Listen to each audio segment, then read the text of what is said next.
وبركاته نحمده ونصلي على رسوله الكريم أما بعد قال الله تعالى أعوذ بالله من الشيطان الرجيم بسم الله الرحمن الرحيم والذي خلق الموت والحياة ليبلوكم أيكم أحسن عملا صدق اللہ العلی العظیم۔ میرے محترم بزرگوں اور دوستوں، اللہ جل جلالہ کا بے حد شکر ہے کہ اس نے ہمیں آج جمعے کے دن مسجد میں حاضری کی توفیق عطا فرمائی۔ اللہ تعالی ہماری اس حاضری کو قبول فرمائے۔ ہمارا دین اسلام ہے۔ اللہ تعالی نے قرآن مجید کے اندر فرمایا ان الدین عند اللہ الاسلام، بلا شبہ دین اللہ کے نزدیک معتبر دین اسلام ہے۔ اللہ کا فضل ہے، اس کا شکر ہے کہ ہم دین اسلام کے ماننے والے ہیں۔ دین اسلام ہر اعتبار سے اعلیٰ دین ہے، اللہ کا پسندیدہ دین ہے، اور اللہ تعالیٰ نے اسی دین اسلام کو لے کر کے تمام انبیاء کرام کو بھیجا۔ حضرت آدم علیہ السلام سے لے کر حضور اکرم صلی اللہ علیہ وسلم تک جتنے بھی انبیاء دنیا میں آئے سب اسلام کو لے کر کے آئے، دین اسلام۔ یہ اللہ کا بہت بڑا فضل ہے کہ اللہ نے ہمیں مسلمان بنایا ہے اور حضور اکرم صلی اللہ علیہ وسلم کی امت میں ہمیں پیدا فرمایا۔ حضور اکرم صلی اللہ علیہ وسلم سید الانبیاء ہیں، خاتم الانبیاء ہیں، اور آپ کے بعد کوئی دوسرا نبی آنے والا نہیں ہے۔ ساری انسانیت کی ہدایت کے لیے اللہ تعالیٰ نے حضور اکرم صلی اللہ علیہ وسلم کو سب سے آخر میں بھیجا، اور حضور اکرم صلی اللہ علیہ وسلم کی ہر چیز کو اللہ تعالیٰ نے محفوظ کر دیا، تمام سنتوں کو محفوظ فرما دیا۔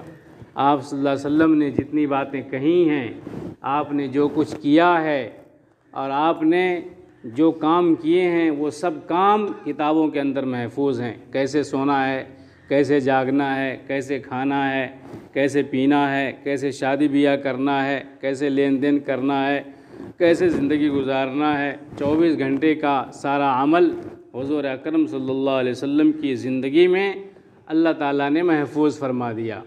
آپ حضرت عیسیٰ علیہ السلام اور حضرت موسیٰ علیہ السلام، بلکہ دنیا کے کسی بھی نبی کے بارے میں آپ ڈھونڈیں کہ وہ کیسے شادی کیا تھا، انہوں نے کیسے کھانا کھاتے تھے، کیسے سوتے تھے اور کس طرح معاملہ کرتے تھے، تو کسی نبی کی زندگی میں آپ کو ڈھونڈنے سے بھی کوئی عمل نہیں مل سکے گا، اس لیے کہ اللہ تعالیٰ نے حضور اکرم صلی اللہ علیہ وسلم کے بعد سارے نبیوں کے تمام کاموں کو اللہ تعالیٰ نے منسوخ کر دیا، ختم کر دیا۔ اب جو حکومت چلے گی حضور اکرم صلی اللہ علیہ وسلم کی، دین چلے گا حضور اکرم صلی اللہ علیہ وسلم کا لایا ہوا دین، حضور کا لایا ہوا طریقہ چلے گا، اسی میں نجات ہے۔ ہمیں اللہ تعالیٰ نے اسلام جیسا مذہب اور حضور اکرم صلی اللہ علیہ وسلم جیسا نبی عظیم الشان عطا فرمایا ہے۔ یہ دنیا دارالامتحان ہے، آزمائش کا گھر ہے، یہ لہو و لعب نہیں ہے، کھیل تماشا کی جگہ نہیں ہے۔ اگر کوئی انسان یہ سوچتا ہے یہ دنیا ہے، کھیل تماشا کی جگہ ہے، آئے ہیں خوب مستی کر لیں، کھیل کود لیں، دنیا کما لیں، عیش کر لیں، عیاشی کر لیں اور بس اور کوئی کام نہیں ہے، تو یہ انسان کا بہت بڑا احمق پنا ہوگا، یہ بہت بڑی اس کی بیوقوفی ہوگی، اس کی بھول ہوگی۔ یہ تو جانور سوچتا ہے، جانور بھی کھاتا ہے، وہ بھی پیتا ہے، وہ بھی ساتھ سوتا ہے، وہ بھی ضرورت پوری کرتا ہے اور دنیا سے چلا جاتا ہے۔ ایک انسان مسلمان ہو کر کے خاص طور سے وہ بھی دنیا میں آنے کا مقصد صرف کھانا، پینا، سونا اور ضروریات پوری کرنا بنا لے، تو اس میں اور جانور میں کیا فرق رہ گیا؟ تو جانور میں اس میں کوئی فرق ہی نہیں۔ انسان کو اللہ نے عقل دیا ہے، عقل کی بنیاد پر یہ اپنے لیے سوچتا ہے کہ میرے لیے کون سی چیز نفع بخش ہے، کون سا طریقہ صحیح ہے اور اسی عقل کی رہنمائی کے لیے اللہ تعالیٰ نے سب سے آخر میں حضور اکرم صلی اللہ علیہ وسلم کو مبعوث فرمایا۔